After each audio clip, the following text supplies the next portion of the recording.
শীতকাল সম্পর্কে একটা এরকম বর্ণনা আছে, যখন কঠিন শীত আসবে তখন ওই শীতটা থেকে একটা আশ্রয় প্রার্থনা করতে হয় আল্লাহর কাছে, আল্লাহ এই কঠিন শীত থেকে আমাকে বাঁচাও। কারণ কি জানেন? কারণ হচ্ছে জাহান্নাম বছরে 2টা নিঃশ্বাস ছাড়ে। কয়টা নিঃশ্বাস? একটা নিঃশ্বাস গ্রীষ্মকালে যখন প্রচন্ড দাবদাহ চলে, ওইটা হচ্ছে জাহান্নামের নিঃশ্বাসের ফসল। ওই প্রভাবে পৃথিবীতে এরকম দাবদাহ চলে। এই সায়েন্স বিশ্বাস করবে? করবে না। ওর বিশ্বাসের আমার যায় আসে না। আল্লাহ পাক বলেছেন সত্য, রাসূল বলেছেন সত্য। আরেকটা হচ্ছে শীতকালে যখন প্রচন্ড ঠান্ডা, তখন শীতকালে জাহান্নামের এমন একটা জায়গা আছে যেটা কিন্তু শীতল জায়গা।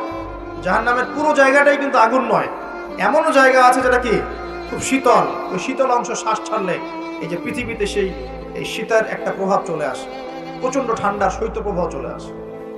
এটা হয়তো অনেকে বিশ্বাস করবে না, মনে করবে যে ধর্মান্ধ কথাবার্তা। হাদিসে আছে নবী সাল্লাল্লাহু আলাইহি ওয়াসাল্লাম বলেছেন, কে সত্যবাদী? এই পুরো সভ্যতা না রাসূল সাল্লাল্লাহু আলাইহি ওয়াসাল্লাম? এই বিশ্বের সমস্ত মানুষ সত্যবাদী বেশি না আল্লাহ রাসূল বেশি সত্যবাদী? বাস, আর কোনো দরকার আছে কথার? শীতকালটা কাজে লাগাই। এই শীতকালে আমি একটা আমল বলে দিই প্রিয় ভাইরা।